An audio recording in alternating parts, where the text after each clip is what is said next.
une richesse. Voilà. Donc, la première question, c'est de savoir comment est-ce que la vie peut-elle être une richesse? Puisque nous sommes en train de dire que la grâce de notre Seigneur Jésus-Christ, c'est le don de sa vie.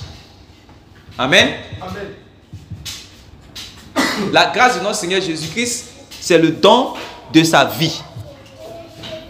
C'est ce que nous sommes en train de dire, que la grâce de notre Seigneur Jésus-Christ, c'est le don de sa vie. Amen. Maintenant, comment la vie elle-même peut devenir une richesse? Parce que c'est l'ignorance de ces choses qui fait qu'aujourd'hui, les gens se perdent. Ils ne connaissent pas les choses même de la vie. Ils ne connaissent pas ce qui a de l'importance, ce qui n'a pas de l'importance, ce qui a de la valeur, ce qui n'a pas de valeur, ce qui est utile, ce qui n'est pas utile. Ils ne connaissent pas ces choses. Ils ne savent pas ce qui vient en premier, ce qui vient en dernier. Ils ne savent pas ce qui est fondamental dans la vie. Ils ne savent pas ces choses. Amen. Et puis ils marchent comme ça. C'est ça qui fait qu'à la fin, ils se perdent. Amen. Donc il faut qu'on puisse savoir ces choses. Donc, comment la vie peut-elle être une richesse? En quoi est-ce que la vie est une richesse? Oui. Réponse 1. La plus grande richesse d'un homme, c'est sa vie. Parce qu'un homme peut donner tout ce qu'il a pour sauver sa vie. Amen. Est-ce qu'un homme peut donner tout ce qu'il a pour sauver sa vie? Oui. Dans quelles conditions, mais à quel moment un homme donne tout ce qu'il a pour sauver sa vie?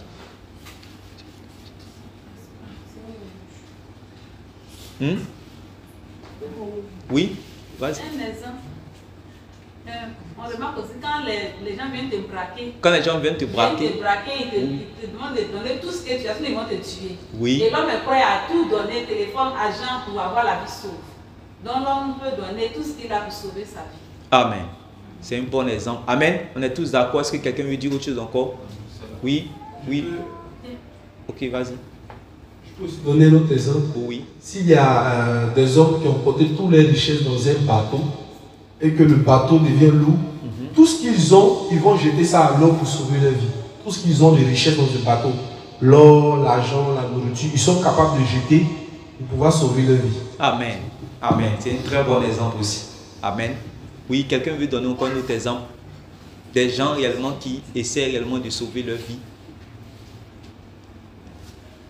Donc, la plus grande richesse d'un homme, c'est sa vie, parce qu'un homme peut donner tout ce qu'il a pour sauver sa vie. Vous regardez aussi souvent quand il y a des guerres, là, vous voyez, non?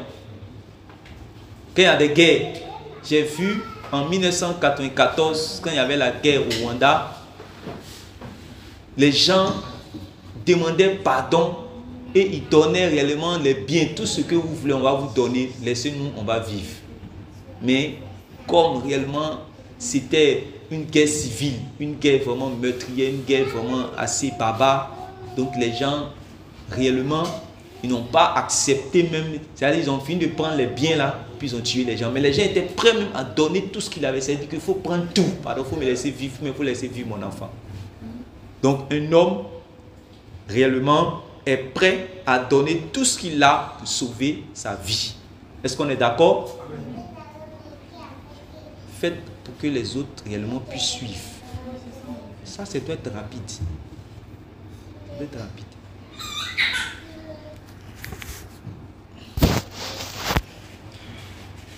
Oui, donc nous sommes à... Continue. Aussi, remarquez que même dans l'occultisme, les ossements, la chair et le sang coûtent très cher. Les devins et les charlatans qui travaillent pour les forces du mal, sachant cela, trompent les esprits des hommes faibles pour qu'ils vendent leur âme en échange des biens de ce monde. Si donc le diable veut l'âme d'une personne pour lui donner en retour toutes les richesses de la terre, c'est qu'il sait que l'âme a plus de valeur que les biens de ce monde. On est d'accord? Amen. On est d'accord? Donc, on va revenir encore. Comme c'est maintenant que les autres sont connectés, on va essayer de revenir rapidement pour qu'on puisse les aider. On va revenir rapidement. Donc, revient la partie où on dit vous connaissez la grâce de notre Seigneur Jésus-Christ. Et puis on descend.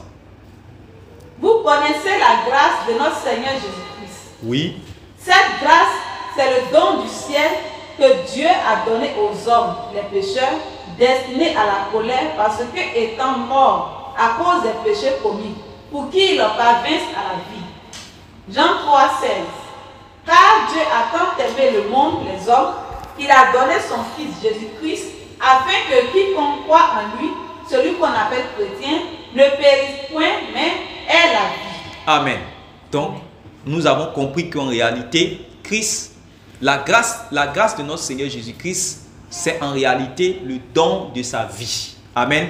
Puisque lui-même, il est un don de Dieu. Selon qu'il est écrit, car Dieu a tant aimé le monde qu'il a donné. Donc, c'est un don de Dieu, qu'il a donné son Fils unique afin que quiconque croit en lui ne périsse point, mais qu'il ait la vie éternelle. Et on a compris que ceux qui croient en lui, c'est ceux-là qu'on appelle les chrétiens. Amen. Donc, les chrétiens ont reçu le don de la vie. Amen. Donc, la grâce que les chrétiens de Corinthe connaissent, c'était quoi? La grâce que les chrétiens de Corinthe connaissaient, c'était quoi? C'était quoi? La vie du Seigneur. Ouais, c'était ça. Le don de sa vie. Ce n'est pas la vie du Seigneur, c'est le don de sa vie. Le fait qu'il se soit donné, c'est la grâce qu'eux, ils ont connue. Amen. Parce que Jésus-Christ est vivant éternellement. Amen. Amen. Mais s'il ne s'était pas donné, ils n'avaient pas à recevoir de cette grâce. Parce qu'il s'est donné. Amen. Donc, ils ont reçu de la vie du Seigneur. Donc, maintenant. Donc, la grâce que les chrétiens de Corinthe connaissaient, c'était le don de la vie du Seigneur. Oui. Question 1. Comment la vie peut-elle être une richesse? Voilà. Maintenant, comment est-ce que la vie peut-elle être une richesse? Dans quel moment la vie, est-ce que nous sommes d'accord que la vie est une richesse? Et c'est en cela que les frères ont donné de très bons exemples. Et qui peut rappeler l'exemple que la sœur, tu peux donner ton exemple que tu as donné? Je disais tout à l'heure qu'un homme peut donner tout ce qu'il a pour sauver sa vie. Et j'ai pris l'exemple de quelqu'un qui a été braqué. Quand on vient braquer, il est prêt à tout donner pour sauver sa vie. Amen. Donc, un homme est prêt à tout donner pour sauver sa vie. Et il y avait le frère aussi, le frère Sidibé qui avait donné aussi une bonne réponse. Il avait parlé de ce que les hommes sont, par exemple, dans un bateau. Eux, on a vu, quand on a regardé avant le Titanic, on a regardé, vous avez regardé ça, non? Voilà, dans Titanic, vous avez vu que les gens étaient prêts, voilà, pour que le bateau ne soit pas lourd. Ceux qui sont aussi dans les canoës, tout ça là, ceux qui sont dans les flottants, voilà. Ils jettent toutes les richesses, ils jettent tout ce qui est lourd. Donc si tu as lingots d'or, tout ça, tu vas tout jeter parce que c'est ta vie que tu veux sauver. Amen. On voit aussi dans les temps de guerre, des gens sont prêts réellement à donner leur plantation, leur maison. Ils disent tout, prenez tout, mais laissez-nous seulement en vie. Amen. Voilà. Donc, un homme est prêt à tout donner, tout ce qu'il a pour sauver sa vie. Oui. La plus grande richesse d'un homme. Aussi. Aussi, remarquez que même dans l'occultisme, les ossements, la chair et le sang coûtent très cher. Voilà. Qui avait fait cette remarque? Dans le monde des ténèbres, dans l'occultisme, vous savez que ce sont des choses. Vous savez qu'il y a un marché même pour ça. Un marché des ossements, un marché de la chair, un marché de la chair de l'homme, un marché du sang de l'homme. Et c'est le sang là même qui coûte encore plus cher parce que dans le sang il y a l'âme. Vous savez ça, non? Voilà. Donc, ça coûte très cher dans le monde spirituel. Ça veut dire qu'ils sont au courant que c'est quelque chose qui a de la valeur. On est d'accord? Ok, oui. Les devins et les charlatans qui travaillent pour les forces du mal, sachant cela, trompent les esprits, les hommes faibles, pour qu'ils vendent leurs âmes en échange des biens de ce monde. Vous voyez? Donc, ils viennent maintenant, comme ils savent que ça a de la valeur, donc ils les séduisent, ils les trompent pour qu'ils puissent leur donner en réalité ce qui coûte cher là. C'est parce que les gens sont ignorants qu'ils ne savent pas qu'en réalité, si quelqu'un te dit qu'il va te donner les biens, et puis en échange de ton âme, ça veut dire qu'il sait ce qui est en toi. Oui? Si donc le diable veut l'âme d'une personne pour lui donner en retour toutes les richesses de la terre, c'est qu'il sait que l'âme a plus de valeur que les biens de ce monde. Est-ce que vous comprenez ça? Mais aujourd'hui, les gens ne comprennent pas ça. Ouais. L'âme a plus de valeur que les biens de ce monde. Amen. L'âme a plus de valeur que les biens de ce monde. Ce sont des réalités, des principes spirituels que tu dois connaître par cœur jusqu'à ta mort. Parce que si tu ne comprends pas ça, arrivé c'était un moment, beaucoup de séductions peuvent venir, beaucoup de tentations peuvent venir et tu risques d'être dérouté.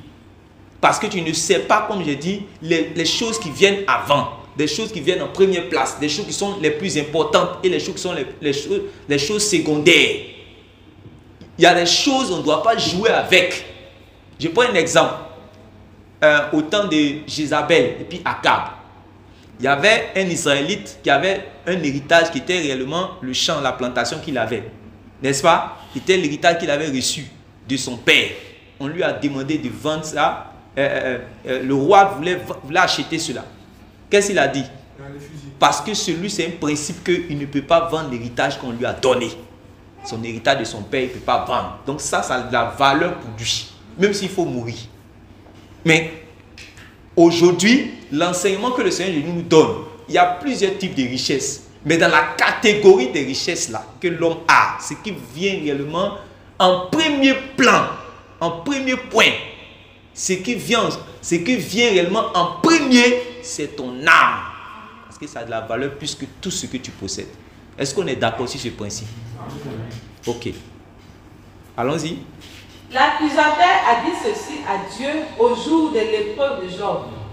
Peau pour peau. Et tout ce qu'un homme a, il le donnera pour sa vie. Vous avez déjà lu ça, non? Allons-y prendre. Job chapitre 2. Job, le chapitre 2. Job, le chapitre 2.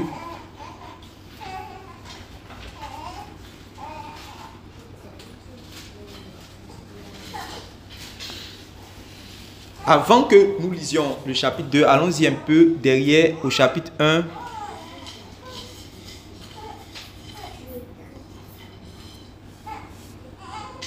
Où les gens commencent à venir lui annoncer la mort, les mauvaises nouvelles. Allons-y au chapitre 1 rapidement, soyez des lecteurs. Oui, la partie où on commence à les gens commencent à venir lui annoncer la mort de ces... Verset 13. Oui. Un jour que les fils et les filles de Job mangeaient et buvaient du vin dans la maison de leur frère aîné, il arriva auprès de Job un messager qui dit: les bœufs labouraient et les ânes paissaient à côté d'eux. Des Sabéens se sont jetés dessus et ont levé et ont passé des serviteurs au fil de l'épée. Et je me suis échappé moi seul pour t'en apporter la nouvelle. Il parlait encore lorsqu'un autre vint et dit: le feu de Dieu est tombé du ciel et a embrasé les brebis et les serviteurs et les a consumés. Et je me suis échappé moi seul pour t'en apporter la nouvelle. Il parlait encore lorsqu'un autre vint et dit: des Chaldéens formés en 3 bandes se sont jetés sur les chameaux, les ont enlevés et ont passé les serviteurs au fil de l'épée. Et je me suis échappé moi seul pour t'en apporter la nouvelle. Verset 18. Il parlait encore lorsqu'un autre vint et dit: tes fils et tes filles mangeaient et buvaient du vin dans la maison de leur frère aîné. Et voici, un grand vent est venu de l'autre côté du désert et a frappé contre les 4 coins de la maison. Elle s'est écoulée sur les jeunes gens et ils sont morts. Et je me suis échappé moi seul pour t'en apporter la nouvelle. Alors Job se leva, déchira son manteau et se rasa la tête, puis se jetant par terre, il se prosterna et dit: je suis sorti nu du sein de ma mère et nu je retournerai dans le sein de la terre. L'Éternel a donné et l'Éternel a ôté, que le nom de l'Éternel soit béni. En tout cela, Job ne pécha point et n'attribua rien d'injuste à Dieu. Ok, vous voyez que ici, déjà, Job a déjà des valeurs. C'est que malgré tout ce qui est en train de se passer, il a fait quoi? Il n'insulta pas Dieu. Malgré tout ce qui est en train de se passer, il n'insulta pas Dieu. Amen. Il est resté intègre. Et même, il a même glorifié Dieu dans cette situation. Mais ce n'est pas fini. Ça va aller plus loin que ça maintenant. Puisque tout ce que l'ennemi a attaqué, ce n'est pas Job personnellement lui-même. C'est tout ce qui appartient à Job. Amen. N'est-ce pas? Les troupeaux, les maisons, les brebis, tout ça. Et puis même ses enfants. Amen. Amen. Est-ce qu'on est d'accord? Maintenant, ce n'est pas encore fini. J'ai dit que Job a reçu le texte. Mais regardez ce qui se passe dans la suite. Chapitre 2. Or, les fils de Dieu vinrent un jour se présenter devant l'Éternel, et Satan vint aussi au milieu d'eux se présenter devant l'Éternel. L'Éternel dit à Satan, d'où viens-tu? Et Satan répondit à l'Éternel, de parcourir la terre et de lui promener. L'Éternel dit à Satan, as-tu remarqué mon serviteur Job? Il n'y a personne comme lui sur la terre. C'est un homme intègre et droit, craignant Dieu et se détournant du mal. Il demeure ferme dans son intégrité. Et tu m'incites à le perdre sans motif. Et Satan répondit à l'Éternel, peau pour peau, tout ce que possède un homme, il le donne pour sa vie. Vous savez ce que maintenant Satan sait? Il dit ça à Dieu. Ouais, ce sont des principes, ce sont des réalités. Donc il dit que peau pour peau, maintenant il dit quoi? Tout ce qu'un homme possède, faut suivre Thierry, faut suivre. Tout ce qu'un homme possède, il le donne pour sa vie. Il le donne pour sa vie. Qu'est-ce que ça veut dire par là? C'est ce qu'on est en train de voir. On dit tout ce qu'un homme possède là, il le donne pour sa vie. Vous voyez? Voilà. Donc, c'est cela que je voulais qu'on puisse réellement, voilà, on puisse réellement voir cela bien dans nos esprits. Amen. Voilà. Donc, continuons maintenant notre texte. L'accusateur.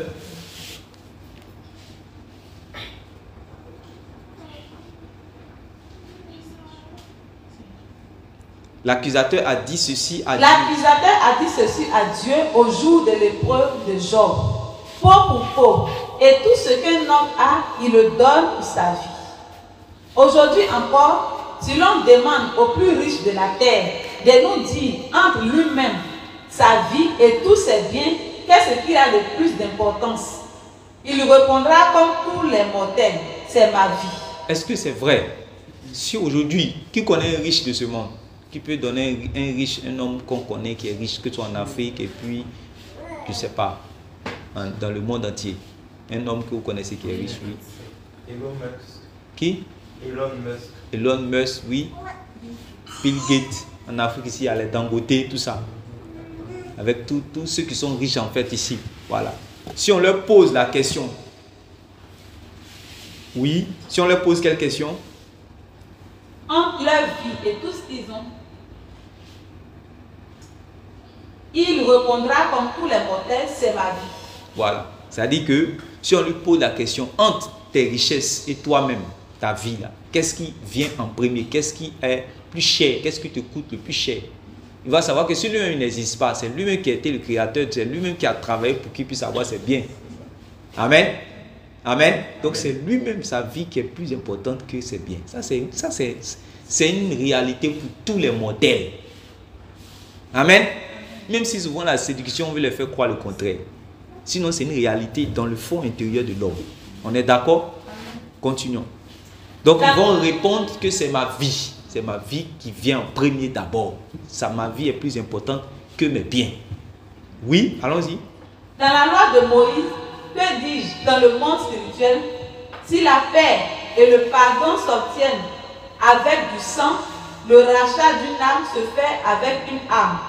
Cela veut dire que le sang, c'est-à-dire l'âme pour la vie, est elle-même une richesse. Il faut bien lire. Cela veut dire, dans la loi de Moïse, que dis-je dans le monde spirituel?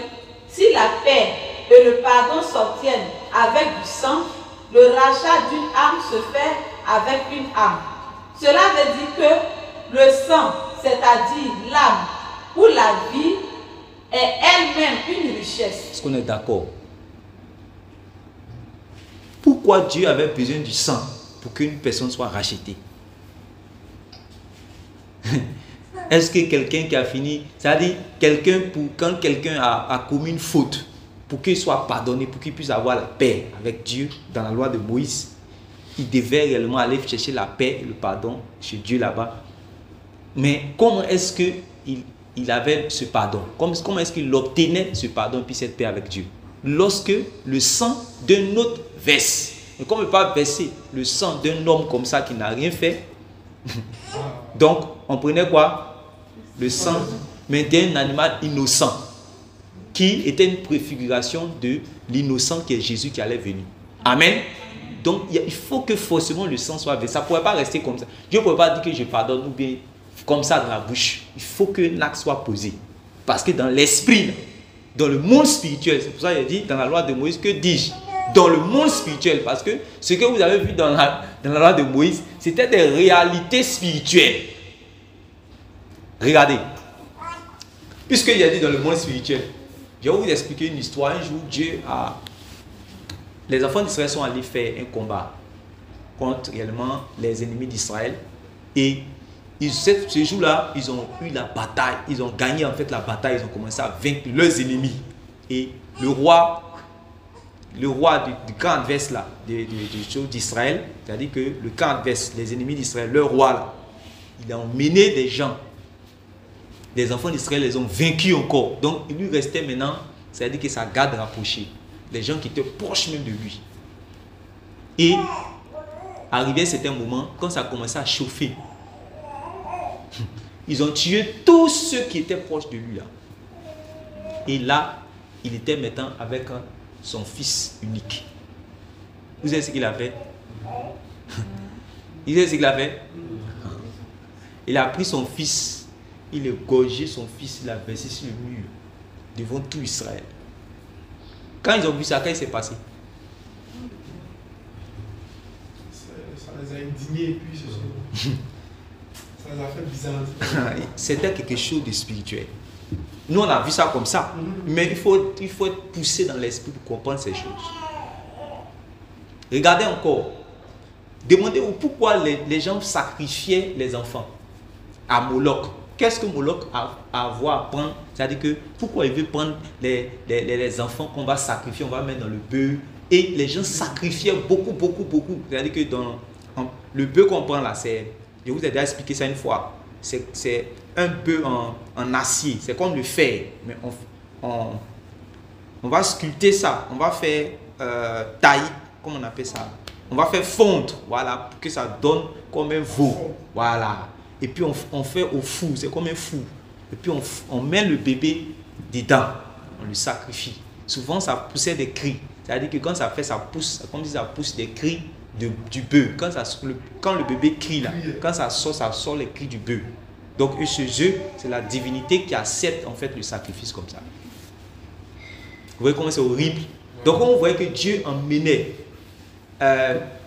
le peuple d'Israël allait châtier, dévouer par interdit tout un pays. Ne pensez pas que Dieu est barbare.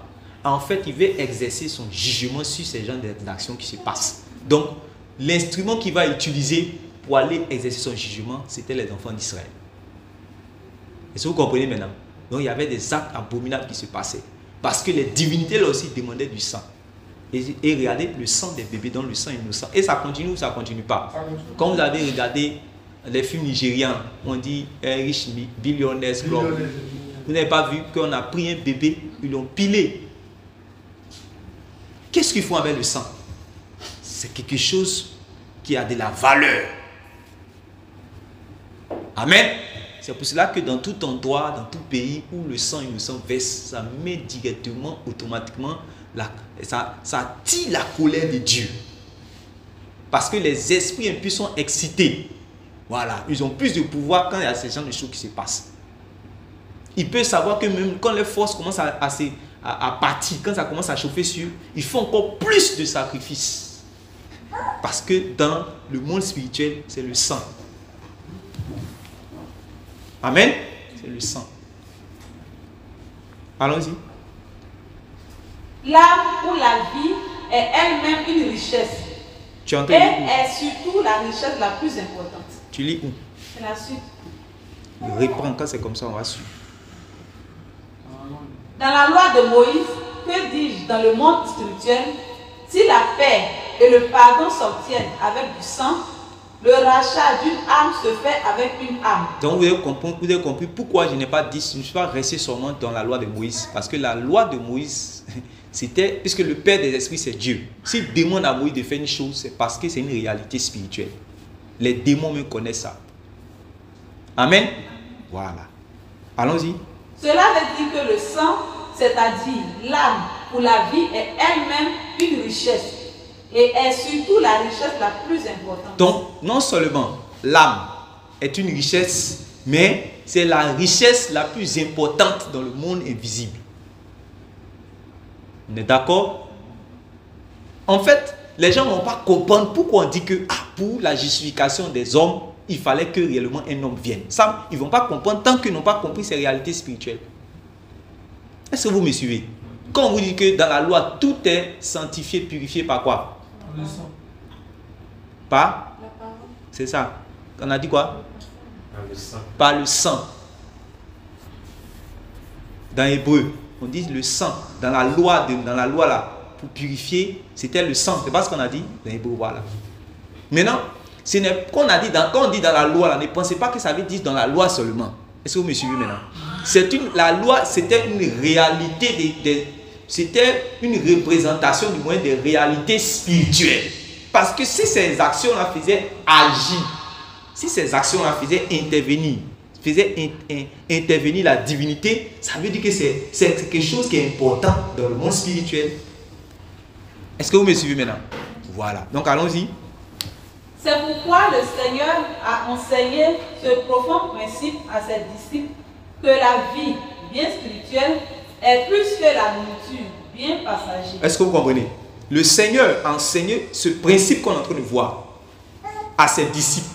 Il a dit quoi? La vie est plus importante, est plus que la nourriture. Qui a derrière lui cela? La vie d'un homme, il dit la vie est plus que la nourriture. Donc, la vie là, c'est un bien, mais c'est un bien quoi? Bien passager. La vie est un bien Non, passager. la nourriture. La vie.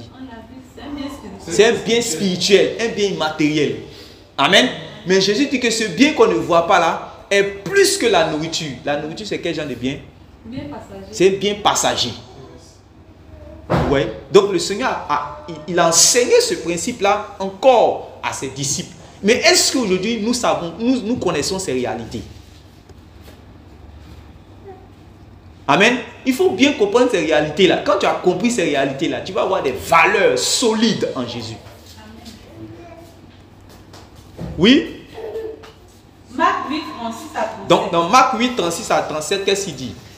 Et que sert-il à un homme de gagner tout le monde s'il perd son âme? Que sert-il à un homme de gagner tout le monde s'il perd son âme? Que donnerait un homme en échange de son âme? Que donnerait un homme en échange de son âme?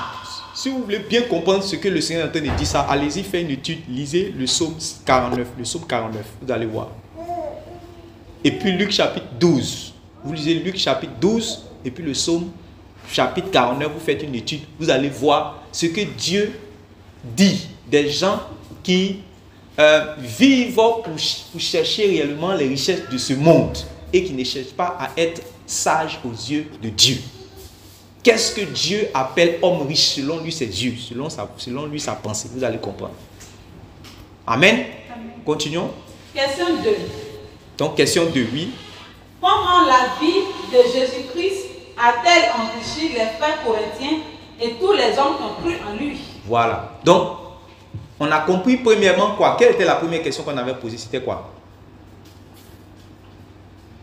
Comment la vie peut-elle être une richesse? Donc, la première question, c'est de savoir comment est-ce que la vie peut-elle être une richesse? Mais est-ce qu'on est d'accord maintenant que la vie est une richesse? Oui.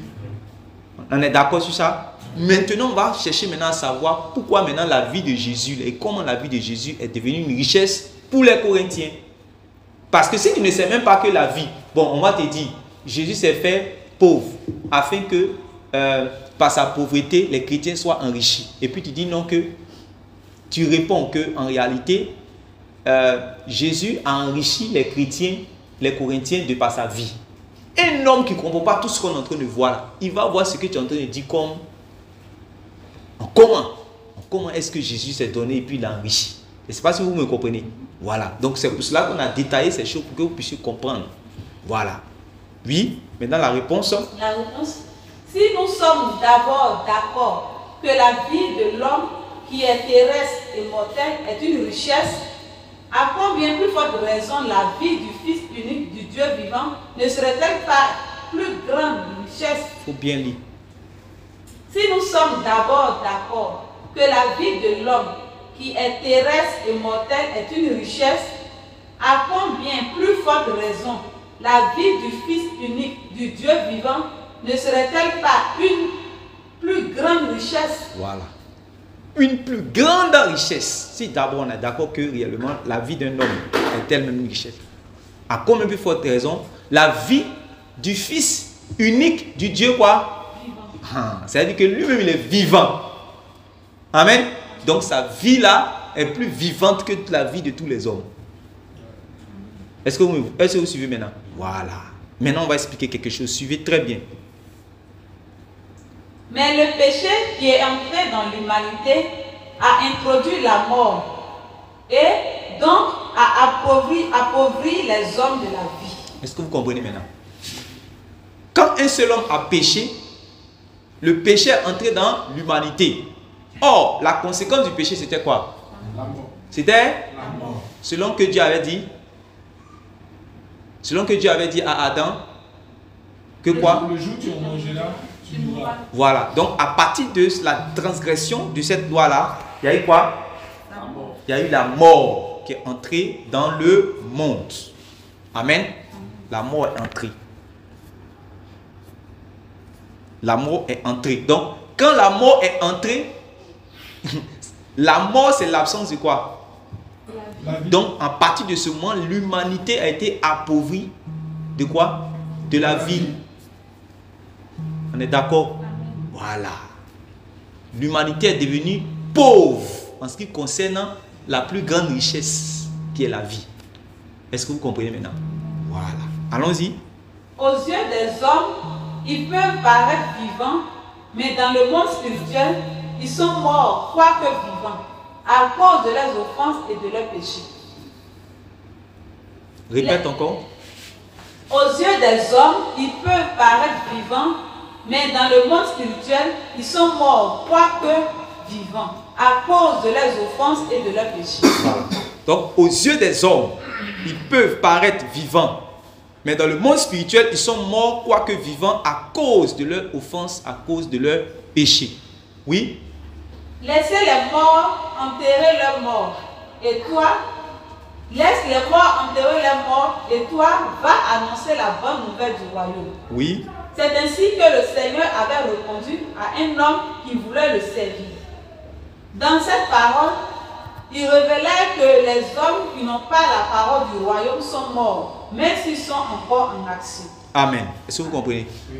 Voilà. Même s'ils sont encore en action, s'ils n'ont pas la parole du royaume, selon le ciel, et même selon même dans le monde spirituel, même les démons savent que ceux qui sont là, ils sont morts, quoique vivants. On est d'accord? À cause du péché, ils sont morts, quoique vivants. Amen. Voilà, allons-y. Mais, contrairement aux hommes qui ont été touchés par le péché, Jésus-Christ, le Messie de Dieu, a dit que personne ne pouvait le convaincre de péché et que le malin n'a rien en lui, n'a rien qui lui appartienne en lui. Amen. Est-ce que Jésus est venu dans le monde en dehors du péché? Est-ce que Jésus est né en dehors du péché? Je nous pose la question. Est-ce que Jésus est né en dehors du péché? Oui, oui. Comment est-ce que Jésus est né en dehors du péché? Oui, frère Baou.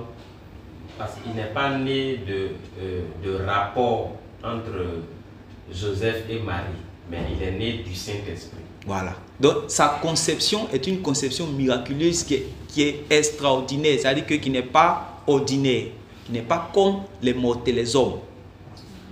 Son géniteur, c'est le Saint-Esprit. Donc il est né comment? En dehors de ce péché originel. Est-ce qu'on est d'accord? Voilà. Donc sa source est sainte. Est-ce que vous comprenez? Sa source est sainte. Son origine est sainte. Donc c'est pour cela qu'il est en dehors du péché. D'abord même de par sa naissance. Amen. Mais ça ne va pas s'arrêter là. Jésus-Christ a marché dans sa vie là sans jamais pécher. Et les gens qui étaient auprès de lui, même quand ils l'ont regardé, ils ont dit cela. Vous voyez comment c'est fort, non? Voilà. C'est pas seulement de par sa naissance, c'est de par sa vie même. On dit que jamais fraude ne s'est sorti de ses lèvres. Ni mensonge, jamais. C'était un homme juste dans toute sa vie. Et c'est pour cela que quand il priait, qu'est-ce qu'il a dit? Père, je me consacre moi-même pour toi, pour eux. Ouais? Je me consacre moi-même pour eux. Donc il s'est vraiment offert comme, puisque l'agneau devait être sans défaut. Amen. Donc aucun défaut dans la vie de Jésus, dans ses paroles, dans ses pensées, en tout. Et ce n'est pas le fait de sa naissance immaculée seulement concept. Ce n'est pas du fait de sa naissance immaculée. C'est parce que l'homme même a résisté au péché. Sinon, je n'allais pas ajouter qu'il a dit aussi que le prince de ce monde arrive. Mais en lui, il n'a rien. Amen. En lui, il n'a rien. Et il a dit, qui me convaincra de péché? Ça veut dire que depuis que vous me connaissez, dites-moi un jour où j'ai péché. C'est ce qu'il est en train de dire. Ça vous fait rire, non? Voilà. C'est Jésus là. Jésus là. Ah. Il est trop fort. Alléluia. Amen. Qui d'entre vous qui êtes là me convaincra de péché? Pas quelqu'un.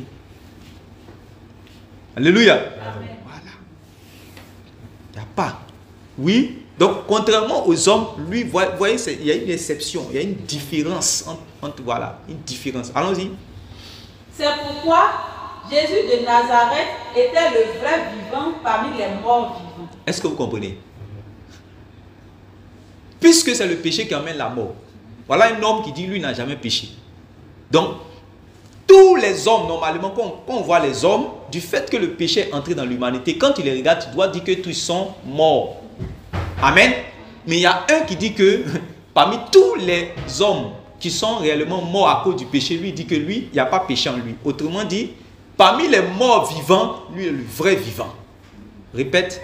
C'est pourquoi Jésus de Nazareth était le vrai vivant parmi les morts vivants. Comprenez et mon langage? Le riche parmi les pauvres. Et donc quoi? Le riche parmi les Le pauvres. riche parmi les pauvres. Est-ce que vous comprenez? Ça, c'est le monde spirituel, c'est un langage spirituel. C'est-à-dire que vous pouvez voir Jésus, peut-être qu'il n'a pas tous les milliards. Mais en réalité, puisque la plus grande richesse, on a dit, c'était quoi? C'est la vie. Et lui, là, sa vie n'est pas touchée par le péché. Amen. Donc, il est le, quand on dit le prince de la vie, ne jouez pas à ça. Il est le prince de la vie. Et puis, c'est la vraie vie où il n'y a pas péché dedans. Alléluia. Amen.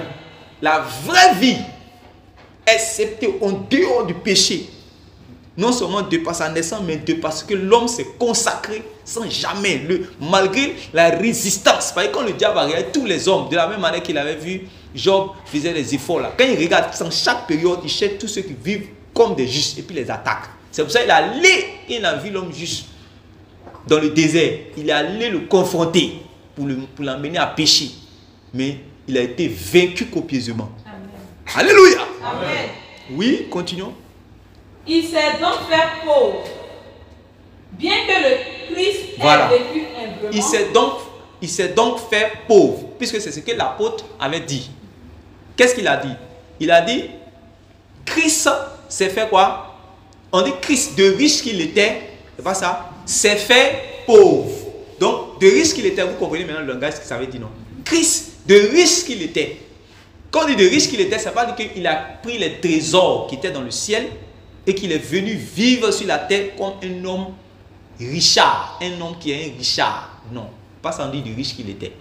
D'autres disent non, Christ même là, c'était pas n'importe quelle personne, il était riche. Vous avez vu son habit qu'il a porté là. Les gens ont déchiré ça. Ils n'ont pas compris le contexte. Qu'est-ce que ça veut dire? Jésus, Christ était vraiment quelqu'un de richard, tout. Non. Quand vous lisez Philippiens chapitre 2, vous voyez que l'homme a vécu humblement. Est-ce que vous me suivez? Amen. Voilà. On dit, il est venu comme un simple homme, comme un serviteur. Vous avez vu ça, non? Voilà. Donc, même s'il a marché et avec les riches et avec les pauvres, mais l'homme était humble dans sa personne. Lui, il a dit que je suis humble de cœur. Gloire à Jésus. Amen. Voilà. Donc, on dit, de riche qu'il était, il s'est fait pauvre. Donc, on est en train de voir maintenant la partie, comment maintenant, vu qu'on est d'accord que il est, comment on appelle ça, il était riche. Mais quelle richesse? On vient d'identifier maintenant la richesse. Il était riche de par quoi? Sa propre, de la vie qu'il avait en lui. Amen. On est d'accord sur ça? Oui. Il s'est donc fait pauvre. Maintenant, il s'est donc fait pauvre. Comment de riche qu'il était, s'est fait pauvre maintenant? Oui. Bien que le Christ ait vécu humblement et côtoyé beaucoup de pauvres, cela ne veut pas dire qu'il était un homme pauvre, non. Est-ce que vous comprenez ça? Parce que beaucoup de personnes, quand on dit il s'est fait pauvre, ça veut dire que Jésus, voilà. C'est-à-dire, tout ce qu'il avait, voilà, tout ce qu'il avait. Parce qu'ils vont prendre par exemple où la Bible, le Seigneur va dire de sa propre bouche, lorsque les gens voulaient le suivre, il a dit quoi? Le Fils de l'homme n'a pas d'endroit où reposer la tête. Bueno, donc Jésus était un pauvre, quelqu'un qui était très pauvre, dans la pauvreté. Est-ce que quand vous lisez la Bible, vous êtes sûr de ça? Vous êtes sûr de ça? Voilà. Est-ce que vous êtes sûr de ça? Il avait ses amis, même ses amis, les Joseph d'Arimathée, c'était des disciples. Il avait les amis comme les Lazare. Jésus rentrait dans les maisons. Les gens commençaient à le critiquer même à cause de ça. Est-ce que vous me suivez? Les gens commençaient à le critiquer. On dit qu'il marche avec les riches, les publicains. C'est eux qui étaient les riches à cette époque-là. On dit Jésus marche avec eux. Et puis, il faut imaginer Jésus dans les miracles qu'il fait, dans la foule qui est derrière lui. Donc, c'est un homme de renommée. Les gens sont prêts à donner tout à Jésus. Lisez bien la Bible. Moi, il faut qu'on lit. Les gens étaient prêts à donner tout. Et regardez même, quand il ne devait pas faire la Pâque, les gens se dit qu'il allait dire que le Seigneur en a besoin. Le Maître en a besoin. Ça, un jour, on parlera de ça sur ces autres détails, vous allez comprendre. Donc, l'homme, on n'a pas dit qu'il a vécu comme un pacha, mais il n'était pas dans l'extrême pauvreté. Ce n'était pas un homme pauvre. Amen. Mais comment maintenant il s'est fait pauvre? Parce que les gens pensent que quand il s'est fait pauvre, ça veut dire qu'il est parti vivre comme un pauvre. Donc, ce qu'on est en train de voir ici, c'est que c'est une réalité que l'homme a côtoyé les pauvres. Puisque les exerçait son ministère auprès des gens même qui n'étaient pas des gens nobles, ils étaient dans la Galilée là-bas. Puis c'est là-bas que son ministère a prospéré. Or, les gens qui étaient dans la Galilée et dans les alentours, tout ça, ce n'étaient pas des gens qui étaient des gens puissants. Amen. C'était des gens qui étaient sans instruction, des pécheurs, tout ça. Jésus était beaucoup. C'est eux qui ont beaucoup suivi le Seigneur. Amen. On dit les gens qui le suivent, c'est les gens qui sont sans instruction, tout ça. Amen. Donc il a côtoyé vraiment les gens qui étaient vraiment marginalisés. C'est une réalité. Amen. Lui-même, dans sa vie, il a vécu humblement. Amen. Il a vécu humblement. Mais quand on dit qu'il s'est fait pauvre, cela ne veut pas dire qu'il était un homme pauvre. C'est une réalité. On est d'accord? Ok, allons-y. Lorsqu'on dit qu'il s'est fait pauvre, cela signifie qu'il a donné tout ce qu'il avait, c'est-à-dire sa vie. Voilà. Est-ce qu'on est d'accord? Donc, quand on dit c'est fait pauvre, puisqu'on vient de comprendre que ce que l'homme avait, qui était sa richesse, c'était quoi? Sa vie. Lui, le vrai vivant parmi les morts vivants. Donc, lui, il avait la vie. Et donc, quand il va donner ce qu'il a, il ne va plus posséder la chose. Amen. Donc, il a donné ce qu'il avait, c'est-à-dire sa vie. Oui. Il a sacrifié sa richesse à Golgotha. Donc, il va sacrifier maintenant sa richesse à Golgotha. Oui. Et il est donc devenu pauvre en portant le péché de nous tous et en mourant pour le péché de nous tous. Amen. Est-ce que vous comprenez ça? Donc, il a sacrifié sa richesse à Golgotha et il est devenu pauvre en portant le péché, puisque c'est le péché qui amène la mort. Amen. Il est devenu pauvre en portant le péché de nous tous. Amen. Il est devenu pauvre en portant le péché de nous tous. Et il est devenu pauvre en mourant pour le péché de nous tous. Est-ce que vous comprenez ça? Voilà. Oui. Ainsi, les Corinthiens et tous ceux qui ont cru en Jésus-Christ sont devenus riches. Donc voici la conséquence. Puisque réellement ils ont cru réellement dans le Seigneur qui était réellement la richesse, puisque c'était en réalité, c'est ça qui est l'objet de la foi. Le fait qu'un homme, l'objet de notre foi, c'est qu'un homme est mort pour nous. C'est pas ça? Donc si nous croyons en cela, automatiquement le résultat c'est que le fait qu'il ait donné sa vie, nous on reçoit sa vie. Amen. Or quand il donne sa vie, il devient pauvre. Ça l'apôtre dit qu'il s'est fait pauvre. Amen. Voilà. Donc il a sacrifié sa richesse à Golgotha et il est devenu pauvre en portant le péché de nous tous et en mourant pour le péché de nous tous. Ainsi les Corinthiens et tous ceux qui ont cru en Jésus-Christ sont devenus comment? Est-ce que vous croyez à ça? Amen. Amen. Un Serge, est-ce que tu crois que tu es riche?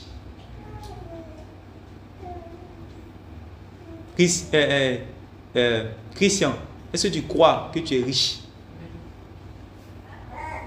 Junior, est-ce que tu crois que tu es riche? Sidibé, est-ce que tu crois que tu es riche? Hein, Bao, c'est bon à ton niveau? Tu crois que tu es riche? Voilà. Ça, c'est ça la foi. On va te dire que tu es fou. Tu dis que réellement, toi, tu n'es pas pauvre, tu es riche. Mais de quelle richesse? C'est là le problème. Parce que d'autres, quand ils disent sont riches là, eux, chez eux, ils ont les milliards, mais c'est pas la foi. Ils ont les milliards des billets de banque, mais pas la foi. Or, ce n'est pas ça. Et je ne sais pas si vous me comprenez. C'est pas comme ça les gens pensent. J'ai dit chez eux, il ne faut pas regarder mon aujourd'hui. Il ne faut pas regarder mon aujourd'hui. C'est pas ça. Eh Seigneur. Il ne faut pas regarder mon aujourd'hui. Moi, je suis un milliardaire en Jésus. Chez lui, c'est comme ça. Oh, ce n'est pas ça. Il faut que la chose soit rectifiée dans notre esprit. Amen. Tu veux comprendre? Voilà. Quand on dit que tu es riche, ce n'est pas le fait que tu puisses avoir la foi de posséder les milliards, les richesses, les Range Rover devant. Non. C'est parce que toi-même là, tu as cru en Christ qui s'est fait pauvre pour t'enrichir par sa vie. Il faut que ce soit une réalité claire dans ton esprit. Est d'accord? Oui, allons-y. La foi en Jésus-Christ et la pratique des œuvres qui sont en lui sont donc les richesses des chrétiens. Amen. Donc la foi en Jésus-Christ et la pratique des œuvres qui sont en lui sont donc les richesses des chrétiens. Gloire à Jésus. Donc amen. Voici en réalité ta véritable richesse. Voici ma véritable richesse. Quand tu es assis sur ça, quand tu es fondé sur ça, quand tu es bâti sur ça, le diable a peur de toi. Est-ce que tu me comprends? Voilà. Parce que l'ennemi va venir avec les soucis, il va venir avec les tentations, il va venir avec les difficultés, il va venir avec beaucoup de choses. Et en réalité, si toi tu es assis, si tu es assis réellement sur le vrai fondement, tu connais réellement tes valeurs, il a peur de ces gens d'hommes. On est d'accord? Voilà. Allons-y. Maintenant, voici une réalité aussi. Parce que quand on est en train de dire cela, quand les gens n'ont pas compris bien dans ce qu'on est en train de dire, il faut bien comprendre ce qu'on est en train de traiter. Oui? La pauvreté matérielle n'est pas une vertu. Voilà. Ici, on n'est pas en train de faire la louange de la pauvreté. La pauvreté matérielle n'est pas une vertu. Oui? Elle n'est pas fruit de l'esprit non plus. Voilà. C'est-à-dire que ce n'est pas le signe que le Saint-Esprit est sur quelqu'un, ce n'est pas le fruit de l'esprit. Ah, quand tu vois quelqu'un, il est très pauvre, ça veut dire qu'il a le fruit du Saint-Esprit. Ça veut dire qu'il a le Saint-Esprit. Non. Donc, je vais devenir de plus en plus pauvre pour ressembler à Jésus. Parce que Jésus s'est fait pauvre. Et ça a un sens. Voilà. Je vais devenir de plus en plus pauvre pour ressembler à Jésus. Non. L'humilité dont Jésus parlait, il faut bien comprendre les choses. Je vous dis ça quoi. Allons-y. elle n'est pas même le moyen par lequel Dieu a déjà sauvé un homme depuis le monde est monde. Est-ce qu'on est d'accord? Depuis le monde est monde, ce n'est pas ma pauvreté profonde qui fait que je suis attiré par Dieu. Est-ce que tu me comprends? Il y a des gens qui sont pauvres, mais Dieu les hait à cause de leur mauvais cœur. Ils résistent à Dieu. Ils sont jaloux, ils sont méchants, ils sont sorciers dessus encore. Puis ils sont dans leur pauvreté, dans leur misère.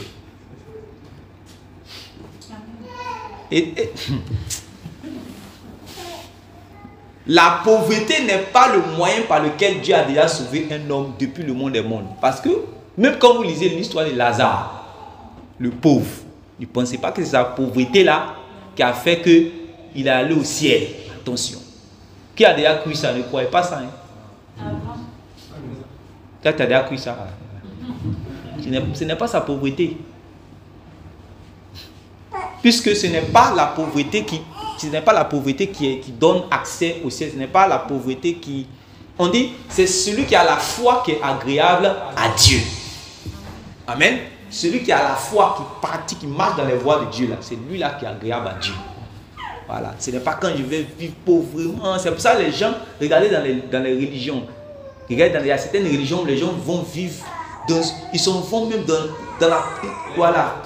En Inde, voilà, il cherche à vivre d'une manière vraiment, il va manger un petit riz par mois. Il va partir vraiment habiter dans un taudis là-bas. Il va s'asseoir d'une manière, il va plier ses pieds. Voilà, chez eux, ce sont les pénitences comme ça qui font qu'on se rapproche de la divinité. Non. Dieu veut que le cœur soit pauvre, c'est l'humilité. C'est ça qui attire Dieu. Ce n'est pas la pauvreté au niveau matériel, c'est ça qui va faire que Dieu... Non, non, c'est là, c'est l'humilité du cœur. Alléluia. Si quelqu'un est pauvre de cœur, voilà, là Dieu me court derrière lui. Ou bien, on dit tu ne dédaignes pas un... C'est qui a dit? David. Il dit tu ne dédaignes pas un cœur brisé et contrit. Ça veut dire que Dieu ne se détourne pas de lui. Quand quelqu'un a appauvri son cœur, tout ce qui est orgueil brise là. Dieu fléchit. Hein, il fléchit, c'est le mot qu'il a. Il fléchit. Il est touché. Voilà. Mais quelqu'un qui va aller vivre pauvrement, comme vraiment dans une misère, pour dire que quand je vais faire ça, c'est là que le regard de Dieu sera sur moi. Tu as menti. Voilà les réalités qu'il faut comprendre. Allons-y. Aussi, la richesse n'est pas un problème pour le ciel. Voilà, il faut comprendre ça aussi. La richesse n'est pas un problème pour le ciel. Oui. Ni un homme riche en illimité avec Dieu à cause de ses biens. Est-ce que vous comprenez ça? Parce que les gens aussi pensent que tous ceux qui sont riches automatiquement, ce sont des ennemis de Dieu. C'est ça les choses que les gens ont fait croire aux gens dans l'Antiquité.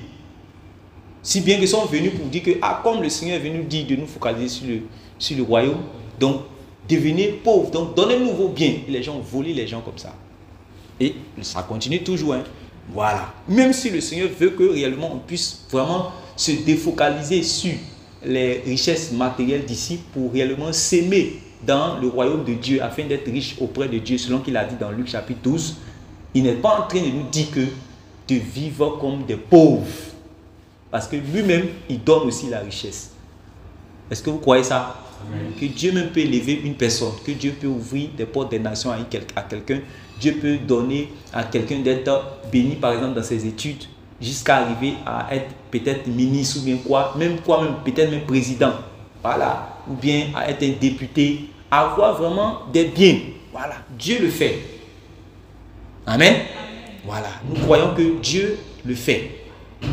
Donc Dieu n'a pas pour ennemi tous les hommes qui sont riches. Dès que tu es riche net, ton ciel est fermé. C'est ce que les gens pensent aujourd'hui. Non. Oui? Il y a même quelques hommes riches sur la terre qui sont des hommes de prédilection aux yeux de Dieu. Est-ce que vous comprenez ça? Il y a même quelques hommes riches sur la terre qui sont des hommes de prédilection aux yeux de Dieu. Homme de prédilection, ça veut dire quoi?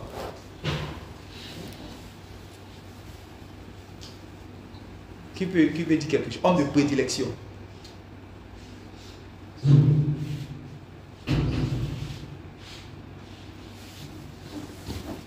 Je crois que c'est dans Daniel. Daniel, chapitre 9. Ça veut dire que des hommes sur qui Dieu compte. Oui, il y a ça. Oui. Ce sont des hommes que Dieu a prédestinés. Les hommes que Dieu a choisis. Non. Bon, s'il a choisi par rapport à quoi?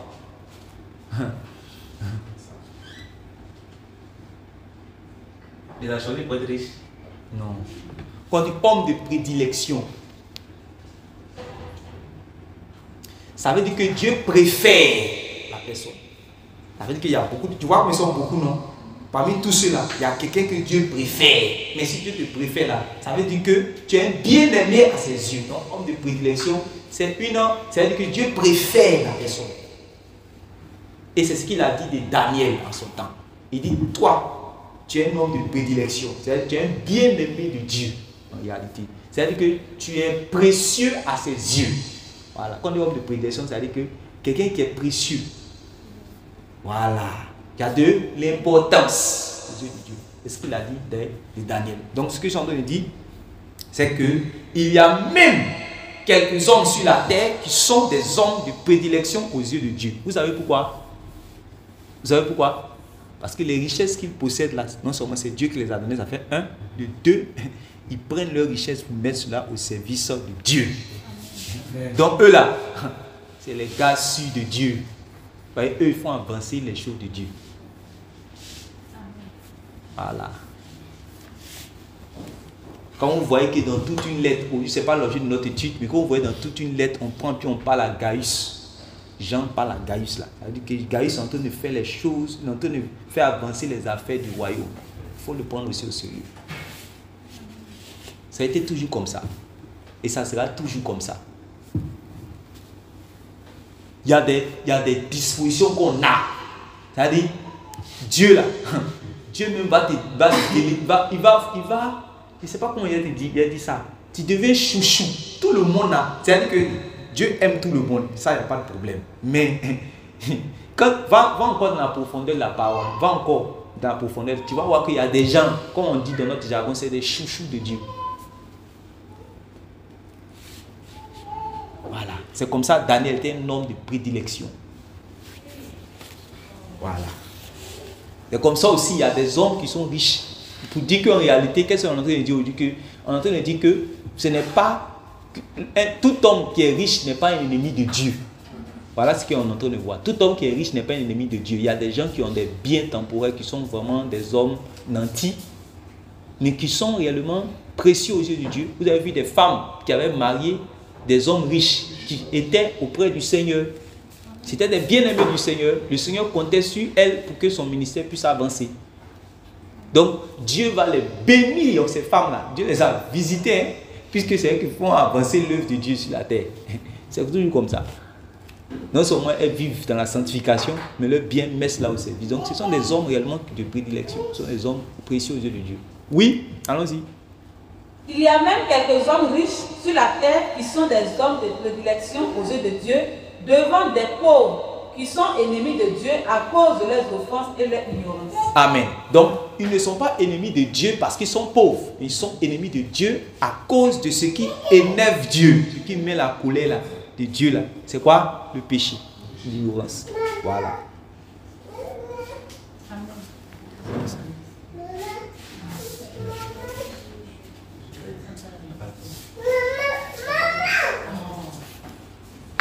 Oui. Mais de grâce, reconnaissons avec humilité que Jésus a montré à maintes reprises ce qu'il est la richesse aux yeux de Dieu. Amen. Est-ce que vous comprenez ça? Donc, on a dit, la pauvreté n'est pas une vertu. Elle n'est pas le fruit de l'esprit non plus. Elle n'est même pas le moyen par lequel Dieu a déjà sauvé un homme depuis le monde des mondes. Aussi, la richesse n'est pas un problème pour le ciel, ni un homme en inimitié avec Dieu à cause de ses biens. Il y a même quelques hommes riches sur la terre qui sont des hommes de prédilection aux yeux de Dieu. Amen. Qui sont des hommes de prédilection aux yeux de Dieu devant des hommes qui sont ennemis de Dieu à cause de leur offense et de leur ignorance. Mais, oui. Mais de grâce. Mais de grâce. Reconnaissons avec humilité que Jésus a montré à mettre reprise ce qu'est la richesse aux yeux de Dieu. Donc, il y a ce qui est une richesse aux yeux de Dieu. Ça aussi, il faut bien comprendre.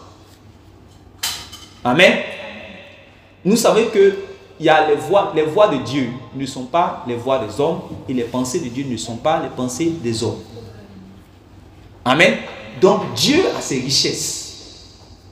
Et c'est là-bas qu'il faut être riche. Là-bas, il ne faut pas être pauvre. Sinon, tu seras pauvre éternellement. Est-ce que quelqu'un me comprend?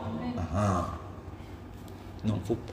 Il y a les richesses de Dieu. Ça aussi, Jésus a parlé dans Luc chapitre 12. C'est pour ça qu'il a dit que les chrétiens de Corinthiens, là, ils ont été enrichis par la foi en Jésus et par les œuvres qui sont en Jésus. C'est pour ça qu'il a ajouté ça. Est-ce que vous comprenez? Voilà.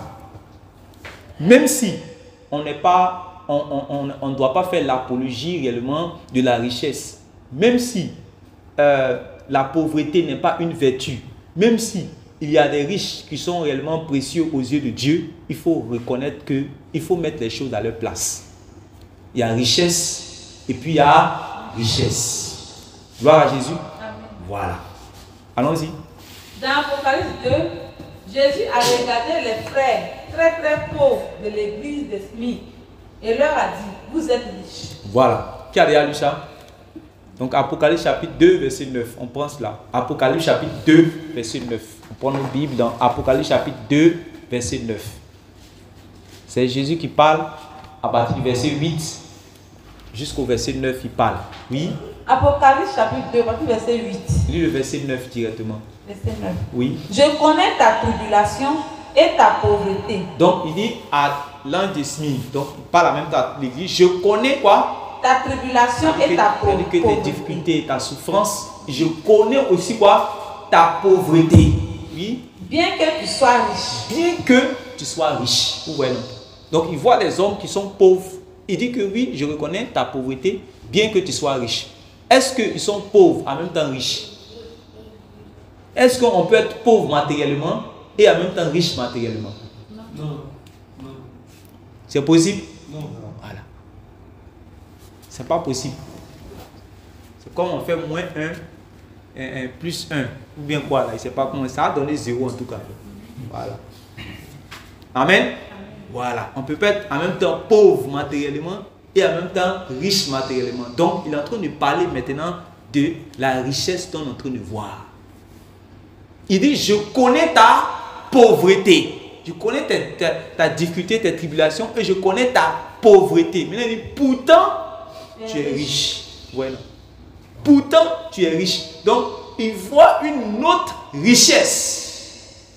C'est pour ça que vous regardez aussi votre propre situation, vous regardez vos difficultés, vous voyez ce que vous êtes en train de vivre, mais vous croyez que vous êtes riche. Mettez une bonne connexion, ça passe.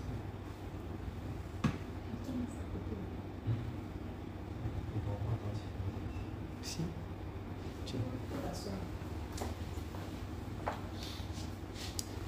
Oui, allons-y. Donc, lis le verset 9. Verset 9. Je connais ta tribulation et ta pauvreté, bien que tu sois riche, et les calomnies de la part de ceux qui se disent juifs et qui ne le sont pas. Non, on peut s'arrêter là. Oui. Donc, vous voyez qu'il dit, je connais ta tribulation et je connais ta pauvreté, bien que tu sois riche. Amen. Voilà. Bien que tu sois riche. Donc, on est en train de dire quoi par là, frère Serge? Quand il dit que à l'église de Smyrne, je connais ta tribulation, je connais ta pauvreté, pourtant, ou bien que tu sois riche, qu'est-ce qu'il est en train de dire? Qu'est-ce qu'il est en train de dire à l'église là?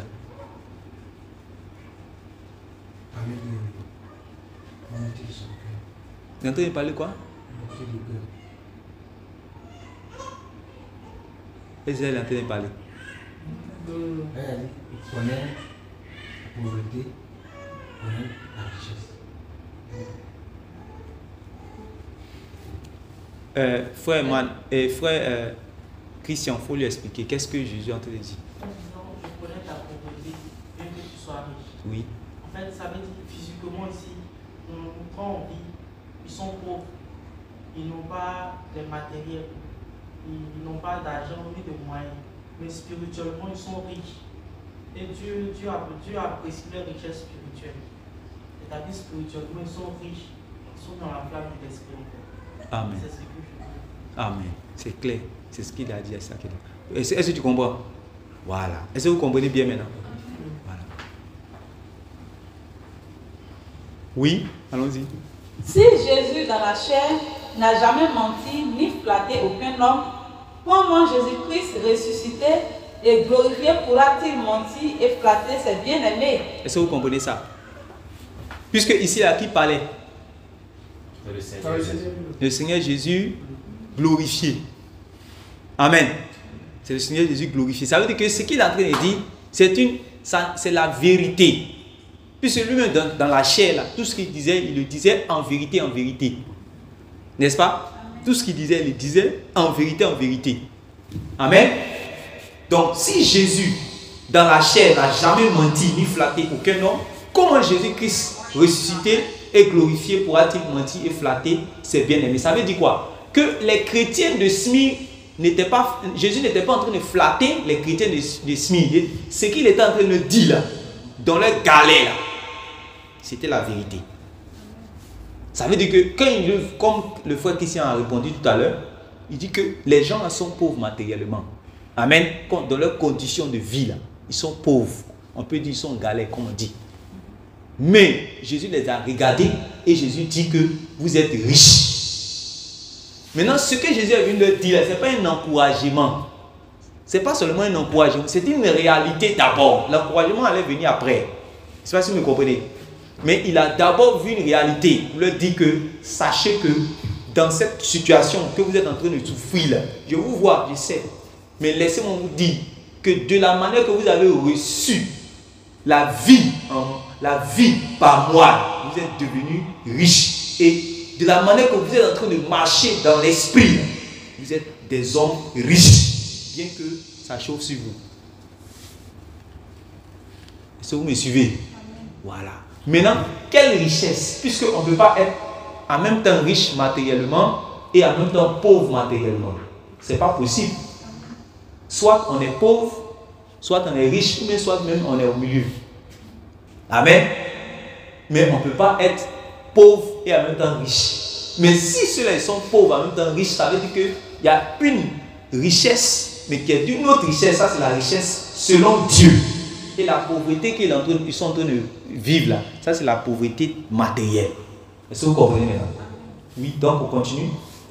Que donc ceux qui sont allergiques à cette vérité souffrent de savoir que les chrétiens pauvres de Smyrne étaient riches par la foi et par les œuvres du Seigneur Jésus-Christ. Amen. Vous savez qu'il y a des gens qui sont allergiques à cette vérité-là, qui ne peuvent pas accepter ça. Comme on peut dire que, frère Sylvie, si tu as les témoignages, tu peux donner. Ouais, il y a des gens qui ne peuvent pas accepter qu'on peut dire que, vraiment,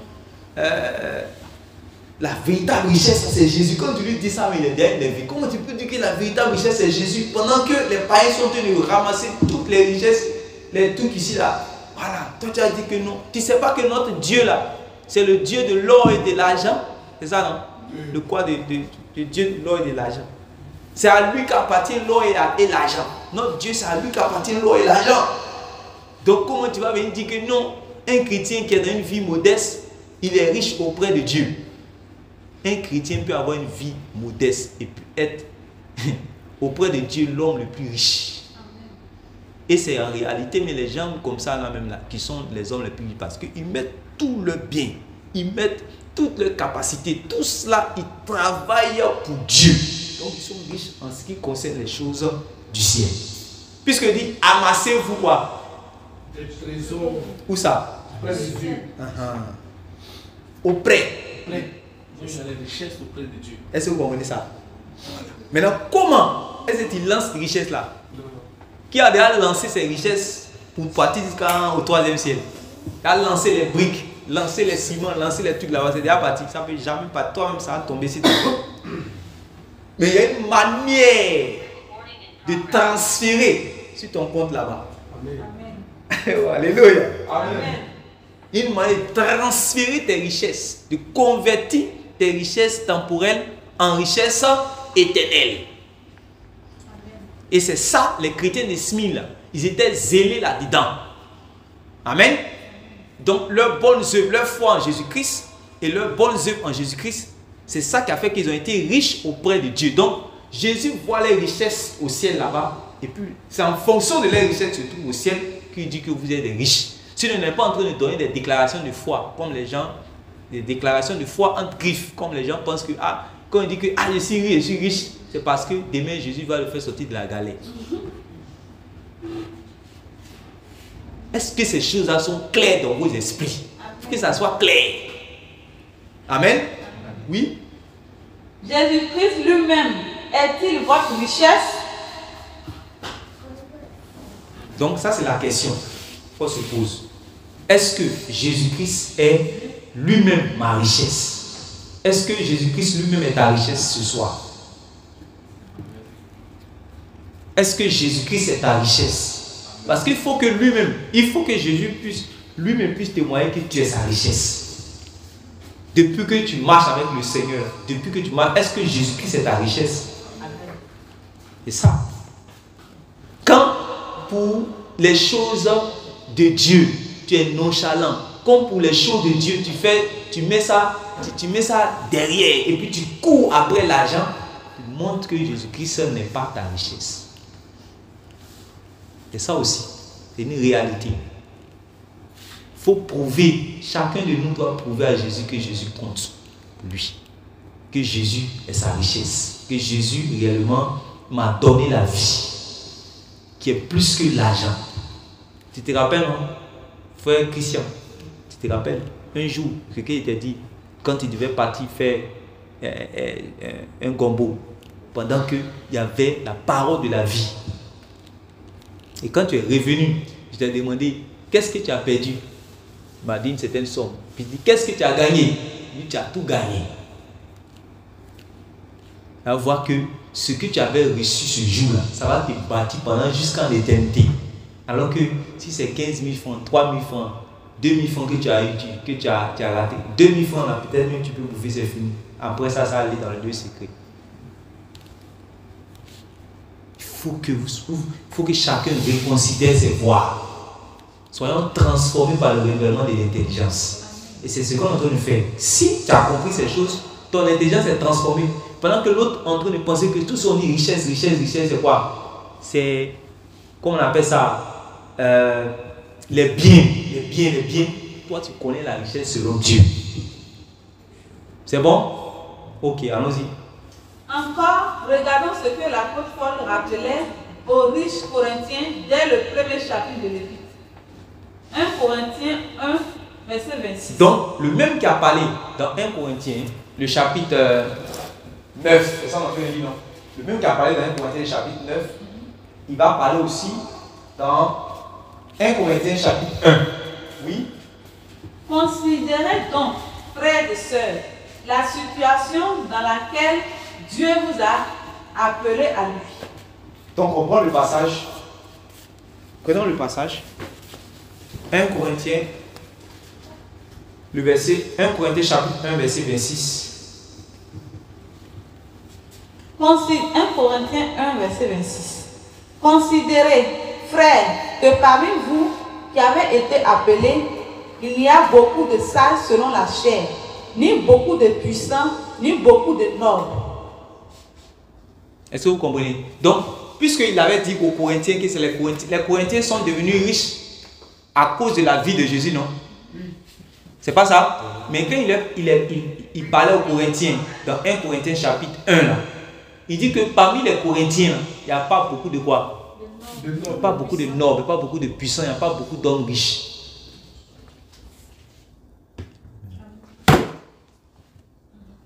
Amen. il n'y a pas beaucoup de puissants, il n'y a pas beaucoup de nobles, il n'y a pas beaucoup d'hommes riches. Amen. Oui. Et il dit plus tard au chapitre 9 qu'ils sont devenus riches par Jésus-Christ, qui lui, de riche qu'il était, s'est fait pauvre afin qu'il puisse enrichir. Est-ce que vous comprenez? Et c'est pas si vous comprenez. Dans 1 Corinthiens chapitre 9, qu'est-ce qu'il a dit? Que de riche que Jésus était, il s'est fait pauvre afin que les Corinthiens soient enrichis. Donc, les chrétiens de Corinthe sont comment? Ils sont riches, n'est-ce pas? Mais ils sont riches de par la vie de Jésus. C'est clair? Mais on voit encore que pour mieux expliquer ça, pour mieux expliquer ce qu'on est en train de dire, peut-être qu'il peut y avoir encore des contestations, peut-être on ne sait jamais. Mais le même apôtre, il a parlé aux Corinthiens dans 1 Corinthiens chapitre 1 au verset 26. Et qu'est-ce qu'il leur dit? Considérez donc, frères et sœurs, la situation dans laquelle Dieu vous a appelé à lui. On ne trouve parmi vous que peu de sages selon les critères humains, peu de personnalités influentes, peu de membres de haute société. Donc ça veut dire que la majorité étaient des gens de vie modeste, des gens pauvres au milieu, des gens en difficulté. Amen. Des gens modestes, pas. Mais aux yeux de Dieu, la richesse dont l'apôtre est en train de parler, c'est une richesse de la vie de Jésus. Oui, allons-y. Les Corinthiens étaient devenus riches de la vie du Messie. C'est cela que la grâce qu'ils ont connue. Amen. Amen. C'est cela, la grâce qu'ils ont connue. Puis se dit, vous connaissez, avant de dire comment les chrétiens ont été enrichis, là, il a commencé d'abord par dire, vous connaissez la grâce de notre Seigneur Jésus. Voilà. Donc, c'est maintenant, vous devez comprendre maintenant la grâce qu'ils ont connue. Maintenant, est-ce que cette grâce qu'ils ont connue, vous l'avez connue aussi? Amen. En cela que vous aussi, vous êtes enrichis de par la vie de Jésus. Alléluia. Amen. Oui. C'est pourquoi tous ceux qui présentent Christ comme la foi aux riches, Il faut bien lire. c'est pourquoi tous ceux qui se présentent Christ comme la foi aux richesses et la clé pour acquérir les trésors de ce siècle et tous les biens matériels sont dans l'erreur. Il faut relire une deuxième fois, il faut bien lire encore. C'est pourquoi tous ceux qui présentent Christ comme la foi aux richesses et la clé pour acquérir les trésors de ce siècle et les biens matériels sont dans l'erreur. Vous connaissez la foire, une foire. Foire. Voilà. Foire, c'est quoi? Une foire. Oui, parlez avec assurance. Qui veut parler? C'est en rapport avec le commerce. C'est en rapport avec le commerce. Oui. Oui, en rapport avec le commerce où on trouve toutes sortes de choses qui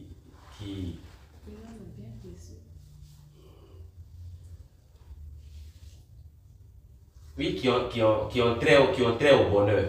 Si on peut dire ça comme ça. Donc voilà. Donc c'est là où on veut trouver réellement les choses pour se faire plaisir, les choses, voilà. La foi de Chine. Voilà, foire de Chine. Voilà. Foire de Chine. Amen. Tous ceux qui présentent Christ comme la foire aux richesses et la clé pour acquérir les trésors de ce siècle et tous les biens matériels, ils sont dans quoi? Dans l'erreur. Dans l'erreur. Quand tu finis de comprendre ça, c'est vrai ou bien c'est faux? Ils sont pas dans l'erreur? Ils sont dans l'erreur. Ils sont dans l'erreur. Oui? C'est pourquoi tous ceux qui viennent à Jésus pour avoir les richesses de ce monde sont encore dans l'ignorance, car ils ne savent pas que Jésus lui-même, la richesse, et que sa vie est la véritable richesse qu'il faut. Ça a mal lu, je répète. C'est pourquoi tous ceux qui viennent à Jésus pour avoir les richesses de ce monde sont encore dans l'ignorance, car ils ne savent pas que Jésus est lui-même la richesse. Amen. Il est lui-même la richesse. Et que sa vie est la véritable richesse qu'il leur faut. Amen. Qu'il faut à ces gens. On peut s'arrêter là? Ça va? C'est clair? Est-ce qu'il y a des questions? Hein, les frères, s'il y a des questions dans ce qu'on a dit que vous n'avez pas bien compris, est-ce qu'il y a des questions?